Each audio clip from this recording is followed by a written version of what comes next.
ሰላም ሰላም፣ ውድና የተከበራችሁ የቲጂ ዩቱብ ተከታታዮች እንደምን አላችሁ? እንደምን እስከረማችሁ? እኔ ጋር እግዚአብሔር ይመስገን። ላይክ እና ሼር ሰብስክራይብ እያደረጋችሁ ቤተሰብ ሆኑ። ቤተሰብ የሆናችሁ ደግሞ እንደምታውቁት ኮሜንት አስተያየታችሁን እየጻፋችሁ አስተያየታችሁን ንገሩኝ። ምን እንደተማራችሁ በተለይ በትዳር ዙሪያ በጓደኛ ዙሪያ ብዙ ነገሮችን ትምህርት የሚወስድና የሚሉ ናቸው እየለቀቀ ከረምኩት። ከዛ ምን እንደተማራችሁና ምን እንደወሰዳችሁ ኮሜንት ላይ አሳውቁኝ። ማስተካክለውም ነገር ካለ አስተካክላለሁ ማለት ነው። እና ዛሬ ይዤበት የመጣሁት ቪዲዮ በጣም ረቀቅ ያለና ያበደ ነው። ሁላችሁም እንደምትማሩበት ተስፋ አለኝ። አንድ ወንድማችን ከሀገር ቤት ፍቅረኛ ነበረችው። በጣም ይወዳታል፣ በጣም ተወደዋለች። ከትምህርት ቤት አንስተው አብረው በትዳር ውስጥ ኑረዋል። ከዛም እሱ ወደ ስደት አስቦ ስደት ይመጣል። እሱ በመጣ በ2 አመቱ ፍቅረኛው መጣች። ፍቅረኛውንም የተቀበላት እሱ ነው። ተቀብሎም ስራ ሄዳ ስራ ከላከት በኋላ እሷም እየሰራች እሱም እየሰራ ከብዙ ስኬቶችን ነገር ደረሱ። አብረው እርስ በራሳቸው እየተጋገዙ እያሉ ግን ሀሳባቸው ወደ ትዳር አላማ አላሰቡም። ለቤተሰብም አላሳወቁም ነበር። ከዛም እሷ የሴት ጓደኛ በጣም የምትወዳትና የምትከብራት የሴት ጓደኛ ነበረቻት። ብዙ ጊዜ እሷ ጋር ያወሩ ነበር። እዚህ ስደት ናት ያለችው። ከዛም በመጣይ በ5 አመት በሀገር ቤት 2 አመት ተቀምጠዋል። ከዚህ 3 አመት እንደተቀመጡት እሱ 2 አመት ሰርቶ ነበር የመጣው። እሷ አመት እንደሰራችው የጓደኛዋ እህት ልታገባ ለሰርግ ጓደኛዋ ደውላ እህቴ ልታገባ ነው እና ከሰርጉ እንድትታደም ስለምፈልግ እንድትመጭ፣ ስለዚህ ታስፈልጊኛለሽ ብላ ስትነግራት መልካም እኔም ፍቅረኛዬን ላናግረውና ከዛ ሲሆንም አብራችሁ ነው ፍቅረኛሽን ንገሪውና አብራችሁ ነው ብላትም ስለነበረ ላናግረውና የሚመቸው ከሆነ መምጣት የሚችል ከሆነ ይመጣል፣ የማይችል ከሆነ እኔ እመጣለሁ ሰዎችን አስፈቅጄ ብላ ማለት ነው። እሺ ተባብለው ስልክ ይዘጋጋሉ። ፍቅረኛዋ ጋር እንግዲህ ከሀገር ቤትም እዚህም ሆነው በስልክ እንደዚህ ሰዓት በሚያገኙ ሰዓት ጃዛ ቤታቸውን እያከበሩ በ3 ሳምንት ይኸው በ3 ወር በ2 ወር ይገናኙ ነበረ። በወር ግን አይወርዱም። ግን እሱም ባለ ስራ ነው፣ እሷም እየሰራች ነው፣ እሱም እየሰራ ነው። ስራቸውን እየሰሩ አላማቸውን እያስተካከሉ ነበር። ከዛም ወንድ ተብዬ ስልክ ተደውሎ እንደዚህ የጓደኛት ችግር የለውም እኔ የሚመቸኝ ከሆነ እመጣለሁ፣ የማይመቸኝ ከሆነ ደግሞ ችግር የለውም አንቺ ትሄጃለሽ ብለው ተመካክረው ይሻሉ። የሰርጉ ቀንም ደረሰ፣ ተቃረበ። እዛ እየተቃረበ ሲመጣ የሚመች ነው ምናምን ስትለው እስኪ ሰውዬ ላስፈቅድና የሚፈቅድልኝ ከሆነ እመጣለሁ፣ ግን አንቺ ቀድመሽኝ ሂጂ ችግር የለውም እኔ የምመጣ ከሆነ አሳውቅሻለሁ ይላታል። መልካም እሺ ብላ ከዛ ሄደች። ከሰርጉ ብዙ ሰው ታድሟል። በእነሱ ወገንም የሚሆን በጓደኛ ወገንም በእህቲቱ ወገን የሚሆኑ የወንድ እንግዲህ እዚህ ሀገር ወንድም ሴትም እዛ አንድ ስለሆነ የሚሆነው ስትራሃ ይዘው አብረው ሙሽሪትን እያደመቁ ለመዳር በሚሉት ሰዓት የሆነ ልጅ ካጠገቧ መጥቶ ቁጭ ይላል። ሰላምታ ጠየቃት። ሰላም ተለዋወጡ። የት ሀገር ነሽ? መጠያየቅ መጣ። ከእንደዚህ ሀገር መልካም። ከዛ ስልክ ቁጥርሽን ስጪኝ ምናምን ሲላት በቅስፈት ሳታውቀው ምንም ሁና ይሁን ምን ይሁን አይታወቅም፣ ብቻ በቅስፈት ምንም ነገር ሳላውቅ ነው እኔ ስልክ ቁጥሩን ሰጠችው። ከዛ ስልክ ቁጥሩን ሰጥታው በያይዞሽ አይደብርሽ ምናምን ብሎ እንትን ብሏት ተመልሶ ይሄዳል። ከዛም እሷን በር እያየች ፍቅረኛዋ ይመጣን እያለች መሸ ሰዓቱ። ከዛ ካልመጣ እኔ ልሄድ ነው ምናምን ስትል ልጁ መኪና አለውና አሻጋሪ ጓደኛዋን ስታናግር ሲያይ ነይ እኔ ይዤሽ ልሄድ ወደ ቤት፣ በዛው እግር መንገዴን አድርሼሽ እመጣለሁ ምናምን ሲላት አይ እስኪ ልይና ትንሽ ደቂቃ ልይና የምቸኩል ከሆነ ሄድ ችግር የለውም ታክሲ ይዤ በታክሲ ሄዳለሁ እኔ ችግር የለውም። ግን የምጠብቀው ሰው ስለነበረኝ ትንሽ ላይ ምናምን ስትል ከዛ እሺ ችግር የለውም እጠብቅሻለሁ አልቸኩልም ብሏት ወደዛ ፈንጠር ብሎ ቁሞ ያያታን እሷ ልቧ አሁን ይመጣን ካሁን ይመጣን እያለች ፍቅረኛዋን እያየች ነበር። ፍቅረኛው ደግሞ ለእሷ ወርቅ ገዝቶ ከዛ ሰርፕራይዝ ለማድረግ አስቧል። እዛ ሰው በተሰበሰበበት መሀል ሰው ባለበት መሀል ስለ ፍቅረኛው ያለውን ነገር ኢንፌክሽኑን በሰው ህዝብ ማሳወቅ ፈልጓል። ከዛ በኋላ ወደ ትዳር አላማ እንድንገባ ሰርፕራይዝ ካደረኳት በኋላ እንትን እንድል ብሎ ማለት ነው። ስለዚህ እሱ አልገባትም። የዘገየውም የቆየውም እዛ ሄዶ ያንን እስከሚገዛ እስከሚል ነበር። የሰርግ ሰው ያኔ የቅርብ ዘመድ የሚሆንም የሚል የእሷም ሆነ የሙሽራው ዘመድ የሚሆኑ አሉ እየጨፈሩ እያሉ ነው። ግን እሷ አዳምተኛ ስለሆነች ወደ ቤቷ ለመሄድ ወይም ደግሞ በዛው አርጋ ወደ ስራዋ ለመሄድ ነበር። ግን በጣም በጉጉት ነበርና ስትጠብቀው የነበረው። ግን መሀል ላይ ደግሞ ያልታሰበ ነገር ተፈጥሯን ሰው ጋርም ተዋውቃለች። ሲጀመር ባል ያለው ሰው ወይም ደግሞ ፍቅረኛ ያለው ሰው ልትተዋወቂ ትችያለሽ፣ ግን አንዱን ወንድ ስልክ ቁጥር መስጠት ተገቢ አይደለም። ምክንያቱም በኋላ መዘዝ ይዞ ስለሚመጣ። ልጁ ግን ስልክ ቁጥር የተቀበላት ያላትና ከአይኑ ስላረፈችና አይኑ እይታ ስላስገባት ነው።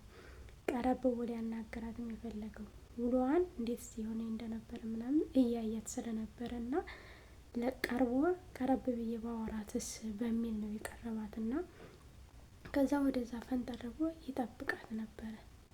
ከዛ ሲጠብቃት በር አካባቢ ላይ ፍቅረኛዋ ሲዳረስ ስልክ ይደውልላታል። ከዛ ና በቃ እንሂድ ብላ ልጁን ልትሄድ እሷ በቃ እሺ ብሏት አብራው ልትሄድ ስትል እሱ ቢቀጠቅጥ ስልክ አልመለሰችለትም። ሳይለንት ነበረ፣ ቦርሳ ውስጥ ነበረ፣ አላየችውም። ከዛም ከበር ላይ ወጥተው መኪና ወደዛ አካባቢ ነው። እሷ ወደ መኪናው ስትገባ በሩን ከፍቶላት ወደ መኪናው ስትገባ እሱ ደግሞ ከወደዛ ሲመጣ ወደ ሰርጉ ሊገባ ታክሲ ላይ ሲወርድ አያት።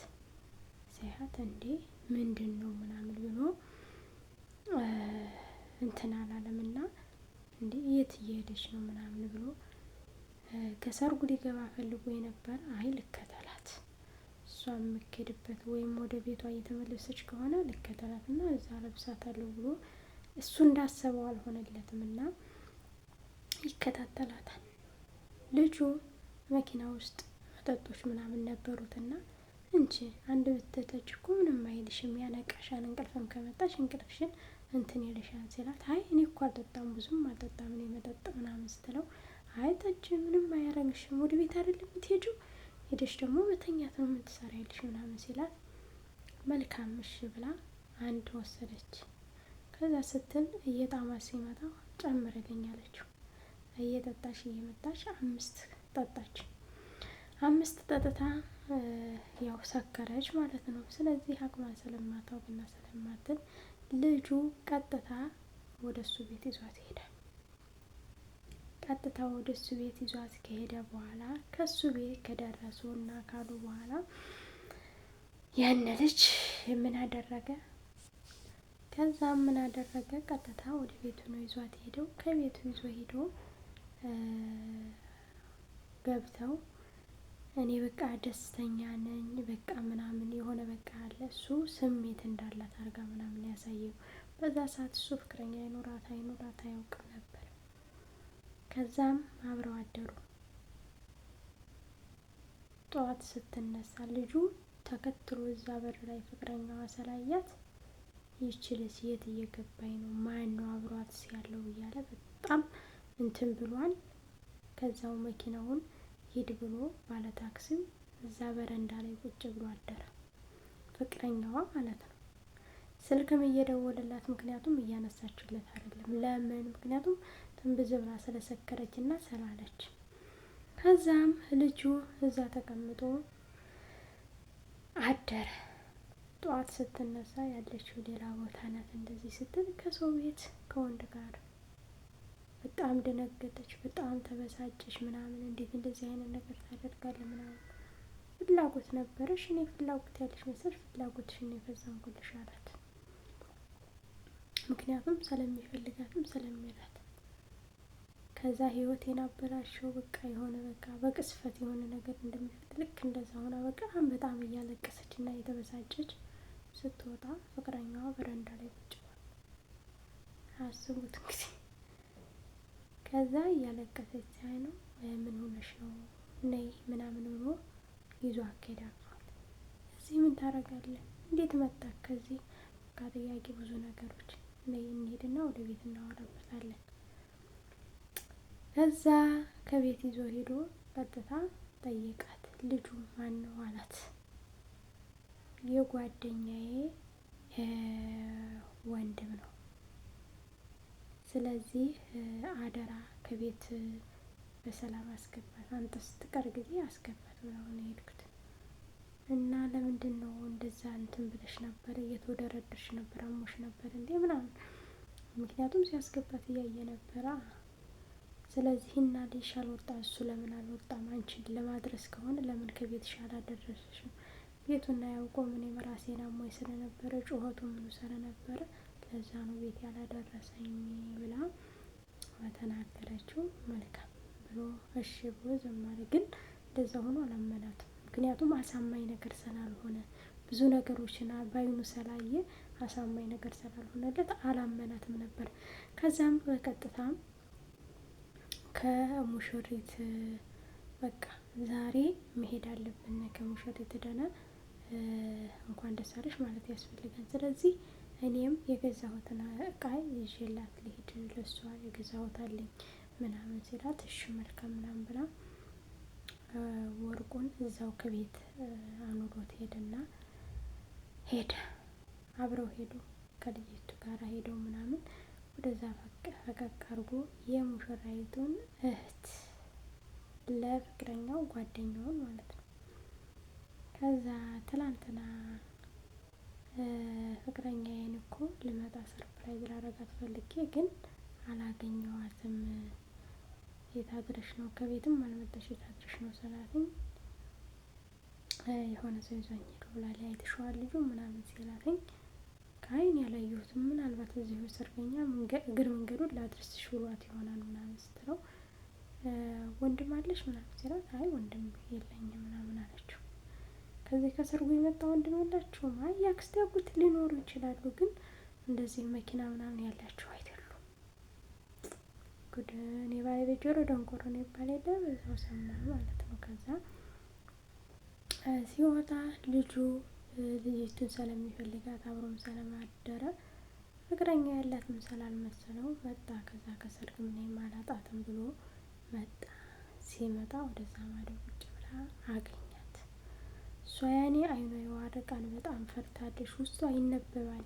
በጣም እንደፈራች እና የሆነ ነገር እንደደበቅቦ አንድ ሰው የሆነ ነገር ሲወሽ እና ሲሰርቅ ወይም ደግሞ ይደነባበራል። በቃ የሆነ ድንግጥ ያላን በነገሮቹ ገና ሳትጠየቅ ነው እና የምትደነግጠው። ከዛ ልጁ ሲመጣ ታየዋለች ባሻገር። በጣም ደነገጠች። በቃ ና እንሂድ ራሴን አሞኛል ምናምን አለችው፣ ፍቅረኛውን ሄዳ ማለት ነው። ምክንያቱም እንዳይገናኙና እንዳይነግረው። ከዛ እሱ ደግሞ አይ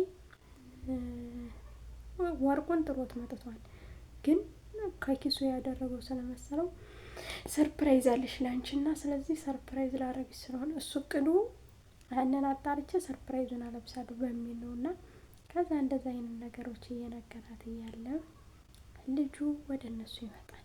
ወደ እሱ መጥቶ አይ ሰላም ብሎ ጆን ሰላም ይላታል። ሰላም በጣም ደስ የሚል ምሽት ነበር ያሳልፍነው አላት። ከፍቅረኛው ፊት ምን አለ? ራሷን ስታወደቀች። ከዛ ራሷን ስታ ስትወድቅ አነሷትኝ፣ ገድፈው ውሃ ረጭተው ምናምን ቀጥ ካደረጓት በኋላ ምንድን ነው ምን ተፈጥሮ ነው ታስረዱ ትችላላችሁ ሲል ፍቅረኛ ወየና አይ ትላንት ተዋውቀን ነበርና ወንድሟ ነህ አንተ፣ ትላንት ተዋውቀን ነበርና እኔ ለትዳር ነው የምፈልጋት፣ አገባታለሁ፣ ችግር የለውም፣ እንደ ማንኛውም አርክሼ ልተዋት አልፈልግም፣ ግን እኔም ጠጥቼ ነበር እሷም ጠጥታ ስለነበረ ያላሰብኩን ነገር ተፈጥሯል ብሎ እውነቱን አፈረጠው። ከዛም እያስመረልሽ ምንም አልልሽም ብሎ ካለችባት ትቷት ሄደ። ስለዚህ ቤተሰቦች ፍቅረኛም ኑሯችሁ ባለትዳርም ሆናችሁ፣ ምክንያቱም ፍቅረኛ እያላችሁ ሌላ ሰው መተዋወቅ መቼም አይከለከልም። ሰላምታ ለእግዚአብሔር እስከሆነ ድረስ ሰላምታ መቅረብ ችግር የለውም። ግን ስልክ መቀያየር ወይም ደግሞ የማታውቀውን ሰው ተከትለ መሄድ በእርግጥ እየጠበቀችው ቀርቷል። ግን ቀጥታ ወደ ቤቷ መሄድ ያስፈልጋል። መጠጥ ሴት ልጅ ሲጀመር ወንድን አምነን ወንድ መክተት፣ ምክንያቱም እኛንና ራሳችንን ነው ወንዶችን የምናሳስተው እኛው ራሳችን እስከሆነ ድረስ። ስለዚህ ተጠንቀቁ ሴቶችዬ።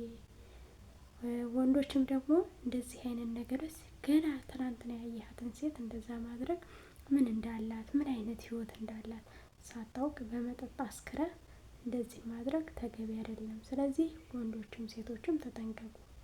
በተለይ ፍቅረኛ ያላችሁ ወይም ደግሞ ወደፊት ትዳር ይኖረኛል የህይወት አጋር ይሆነኛል ብለን ፍቅረኛ በልባችን እያለ ከሌላ ጋር እንደዚህ መሆን መልካም አይደለም እላችኋለሁ። እንደተማራችሁበት ተስፋ አደርጋለሁ። ላይክ እና ሼር ሰብስክራይብ እያደረጋችሁ በቀጣይ ቪዲዮ እስከምንገናኝ ቸር ቆዩ ቤተሰቦች እላለሁኝ።